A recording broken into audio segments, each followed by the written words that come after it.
Gungun TV. Fathers day पर मिला पापा का आशीर्वाद। सोनू आज सुबह से ही बहुत उदास सा था। किसी काम में उसका मन नहीं लग रहा था। बेमन से तैयार होकर स्कूल आ गया था। क्लास में भी किसी से बात नहीं की थी उसने। बस एक कोने में बैठा था, उदास, खोया हुआ सा।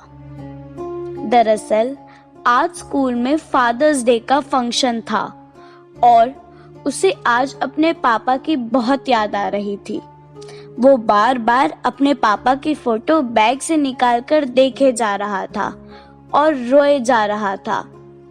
असल में उसके पापा आर्मी में थे और हाल ही में बॉर्डर पर शहीद हो गए थे। हंसने खेलने वाला सोनू तब से एकदम गुमसुम सा रहने लगा था।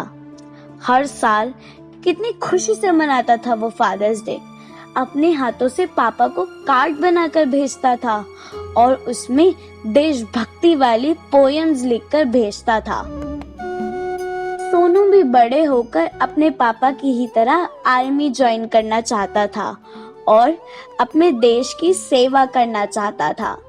उसके पापा जब भी घर आते वो उनकी यूनिफॉर्म पहनकर शीशे के सामने खड़ा हो जाता था और अपने पापा का सल्यूट करता था। ये देखकर उसके पापा बहुत खुश होते थे। मगर आज तो वो फादर्स डे मनाना ही नहीं चाहता था। वो तो स्कूल भी नहीं आना चाहता था, मगर उसकी मम्मी ने ही तैयार करके भेज दिया कि जा, घर पर तो तू और ज्यादा उदास रहेगा।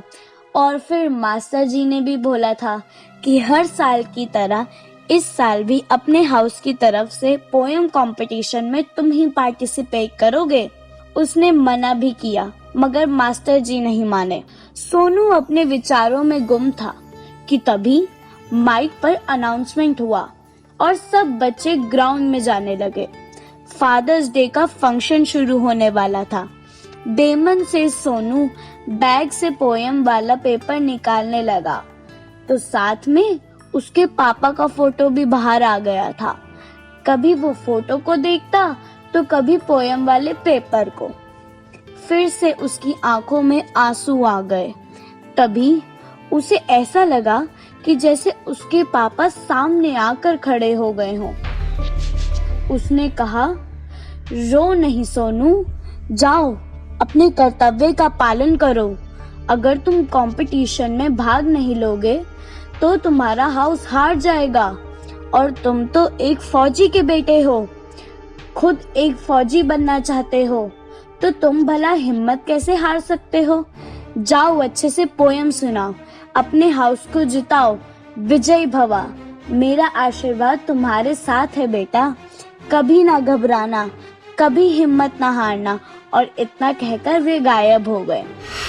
सोनू समझ गया था कि उसे पापा आशीर्वाद देने आए थे। उसने अपने आंसू पोंछे और फंक्शन के लिए चल दिया। मंच पर पहुंचकर उसने पोएम सुनाई। प्राण की बाजी लगा देश पर, करते न्यौछावर अपनी जान। नमन नमन हे कर्मवीर, तुम्हें कोटि कोटि है तुम्हें प्रणाम। दहला दे दुश्मन का सीना जय हिंद के नारों से। दहला दे दुश्मन का सीना जय हिंद के नारों से। जान गवाते देश की खातिर चल पड़ते अंगारों पे। दुश्मन तुम्हें देखकर कांपे, दुश्मन तुम्हें देखकर कांपे, दिल ही दिल में करें सम्मान। नमन नमन हे कर्मवीर, तुम्हें कोटि कोटि है तुम्हें प्रणाम। कोटि कोटि है तुम्हें प्रणाम।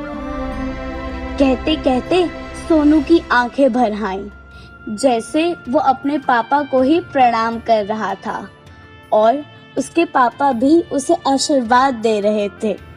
सोनू की पोएम सुनकर सबने जोरदार तालियां बजाईं।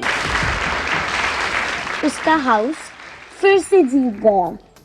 अब सोनू ने तय कर लिया था कि वो फिर कभी ऐसे उदास नहीं होगा, क्योंकि उसे पता चल गया था कि पापा का आशीर्वाद हमेशा उसके साथ है।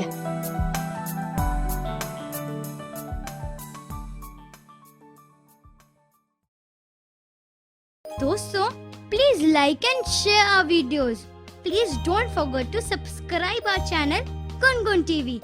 Thanks for watching Gungun TV.